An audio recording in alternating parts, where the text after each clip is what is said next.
Buy a condo or buy a detached home? Our next guest is here to help you make the best decision.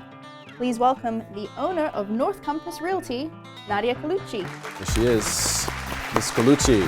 Welcome back. Thanks for having me. Great to have you here. One of my favorite topics in the world of real estate, which is, buying a condo versus buying a detached home. And this is one of those things that a lot of first-time buyers especially will encounter, Right. as a lot of times they're buying at lower price points, which is typically what people are buying condos for. Now, sometimes retirees are buying condos for other reasons, but for the most part, let's call it first-time buyers or entry-level buyers. Okay. So tell me, what do you think, first of all? Buying a condo versus buying detached, is it circumstantial? Is one usually better than the other? I think it's very circumstantial. I think it depends a lot on, obviously, qualification. So usually when I meet with the first-time home buyer or just a buyer in general, we evaluate a few things and we talk about a few factors and what they want for their home and what they want for their lifestyle. So a lot of people coming from other states might have this sticker shock with pricing and what they can get here with what they can get elsewhere. So a lot of people say, I don't want to pay an HOA fee. I think it's ridiculous. It doesn't make any sense. So they're anti. And I said, well, let's evaluate what that HOA fee gets you every month. So if you want to buy a detached home, here in San Diego, the median home price, I think last year was about $560, but the median home price for a single-family attached home was $340, so quite significant in price there. So you're either going to fall in one or the other. You do have a lot of people that can afford to buy that single-family detached, but maybe it's not going to be turnkey, move-in ready. It's going to need a lot of upgrades and work. So I think it's important to look at, well, can I bust out my little diagram? Are you ready? Yes, please. Mm-hmm. You have Ready for signatures this, on the back of that? Picasso? Do people sign it? Do I need me to sign it? Yeah. So in detached home expenses, we obviously pay for water, sewer, trash, exterior building maintenance, pests, termite, landscape, pool if you have one, gardener, gas and electric, exterior and interior insurance, and then internet, cable, phone. Those are fixed costs, you would agree? Sure. That you have to pay in every detached home, Yep. right? Roughly, that'll run you about $900 a month here in San Diego, right? With just some average numbers I pulled. That's a lot of money, right? We're looking at over $10,000 a year just in that, and that does not include your PITI and your mortgage costs, right? Well, Correct. that includes your insurance. But other than that, when you compare these with what you're paying for in an HOA, let's say the standard HOA, around here is probably $300 a month. That will most likely include a pool, a community area, a tot lot, a pet area as well. So you start thinking like, all right, that shared expense, maybe you're not paying your sewer and trash. You're burdening that expense with all these other people in your HOA development. So it becomes less expensive. So at $300 a month, that's $3,600 a year compared to the over $10,000 for the other. So I think, back to circumstantial, it depends on what you can afford.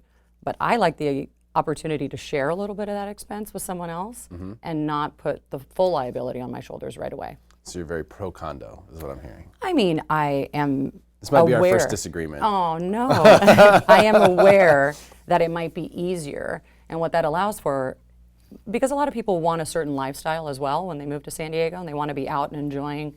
And I think sometimes being a little bit more conservative on your purchase price allows for that. It also allows for you to pay down your mortgage a little quicker so that at some point you can rent it out. We agree on that for sure, that, if you can't, you buy what you can afford. Right. If what you can afford is a condo, nothing wrong with that. Yeah. Know what you're getting into, though. So I think, like, if you're going to buy a condo, there's a couple things you really need to do. And if you just go to episode 1 of Win This Listing, The Crazy Neighbor, and you'll see why sometimes buying a condo can be a crapshoot if you don't do your homework. Right, your research. If you're going to buy a condo in a complex, go knock on all the doors. Right. Seriously. I know it might be, you might think it's annoying people or whatever. Like, if you're going to buy a place, you need to know who you're going to be living around. Absolutely. Who's beneath you? Who's above you? Who are your next door neighbors? Do they smoke? Does the smoke come right into your house? Because I've rented a number of different condos, and not one of them do I wish I would have purchased. Right.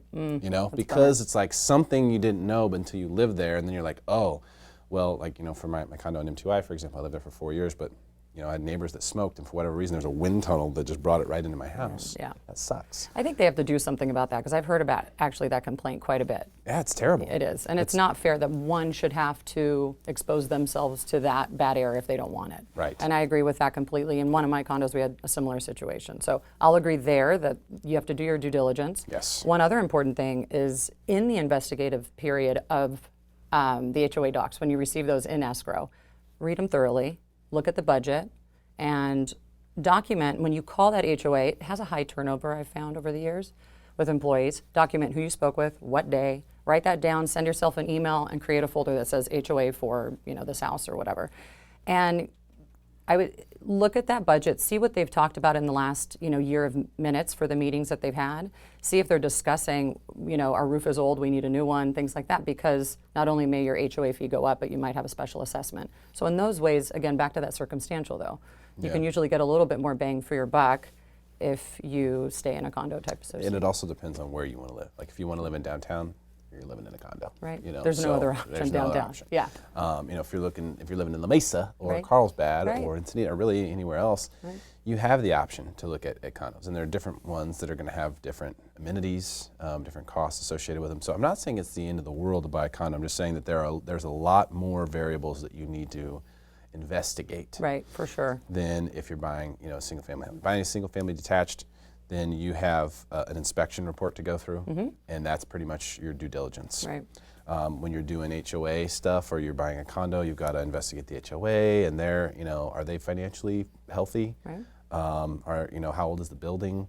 Also, you have to look at litigation stuff, Sure. which is a possibility to, if you're buying in a complex that's less than 10 years old, I can almost guarantee you there will be litigation at that 10-year mark, which will cause a problem if you need to sell while it's in litigation. Or it'll cause a problem that you can't buy it, right? Because the lending restrictions on condos as well. So most lenders require that there is over 50% owner occupancy. If it's a new condo development, I believe over 30% have to be sold and owner occupied. So there's different restrictions there too, which again goes back to that circumstantial answer that it depends on your specific situation. But I liked, personally when I bought mine, I liked the idea that the responsibility was shared. I didn't have to organize the gardener. I didn't have to organize a roof issue if there was a leak. There is something nice about that. And I spent more time outside for me working, but yes, I was at the beach. I had that lifestyle that I wanted. And I think you'd agree that most people that move here immediately want to move to the beach. And along the coastline, builders were pretty smart. And they're like, well, we have this much land, so we're going to put 15 homes in there. And they're going to be attached so we can get more bang for our buck. And so you don't really have a lot of options there. But I think it's great. I mean, I had a nice patio, I had an attached 2-car garage. That was important for me. And yeah, one of my neighbors was annoying and still is. But, two can play at that game with my loud Megadeth late night. Just kidding. 11 p.m. Megadeth time. The alarm just went off. Yeah, I mean, you end up with a situation. Every HOA board has the crazy person. The protester, you're going to get that in a condo because you're basically putting yourself into a group of people that you don't know. Right. So I'm not saying that it's a bad thing. I'm saying that it's something that has to be really thoroughly investigated. For sure.